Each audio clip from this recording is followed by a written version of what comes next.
नमस्कार, मैं Alka Shukla, JMS Phultakiya, block Kesariya, the Bihar teachers history makers hashtag TVT मंच के माध्यम से ब्लॉग 24 आओ विज्ञान सीखे के अंतर्गत आज फिर एक नया टॉपिक लेकर के आई हूँ।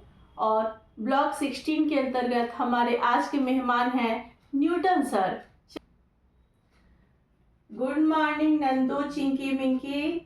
Good morning. सुनो ध्यान से, चिंकी मिंकी और नंदू, आज हमारे बीच में न्यूटन सर आने वाले हैं और वो अपने लॉ के बारे में बताएंगे। तुमने सुना है ना कि बल के नियम, तो न्यूटन सर हमें आज का बल का पहला नियम बताएंगे। तो क्लास में शांति रखना और उनकी बातों को ध्यान से सुनना। समझ में आए चिंकी मिंकी? ठीक है। गुड मॉर्निंग बच्चों। Good morning sir.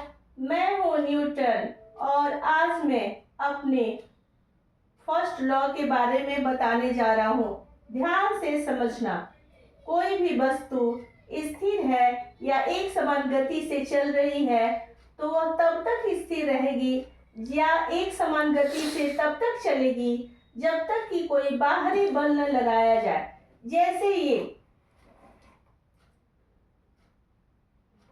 चलता वाहन, तेजी से ये गाड़ी चल रही है और अचानक उसमें ब्रेक लगाने पर, जैसे ही चलती गाड़ी चलती है और ब्रेक लगाने पर उसमें बैठे व्यक्ति आगे की ओर झुक जाते हैं।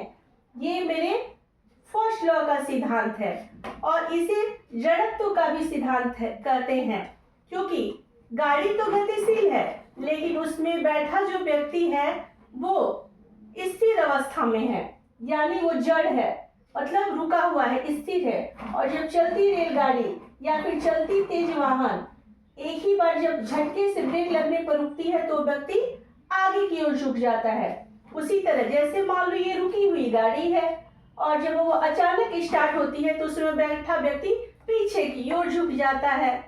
इसे ही कहते हैं न्यूटन का फर्स्ट लॉ और इसे दूसरे अर्थों में जड़त्व का नियम भी कहते हैं। बच्चों, तुमने देखा होगा ठंड के दिनों में तुम्हारी मम्मी कंबल को धूप में डालती है। हाँ। और फिर उसे जब धूप में वो गर्म हो जाता है तब उसे डंडे से पीटती है। हाँ। तुमने पूछा मम्मी से क्यों ऐसा क्यों करती है? नहीं, मैंने पूछा सर। मेरी मम्मी ने कहा कि उसमें धूल और गंदगी बैठी है जिसे वो पीट पीट करके अलग करती है। बिल्कुल राइट, यस, यही है न्यूटन का फर्स्ट लॉ, यानी कंबल को छड़ से पीटने पर धूल के कण झड़ जाते हैं। ये भी है जड़त्व का नियम, यानी ये मेरा फर्स्ट लॉ। समझे बच्चों?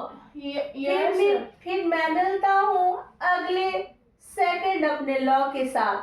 तब तक तुम लोग ध्यान से एक बार इसको करके देखना। ओके, बाय बाय बच्चों।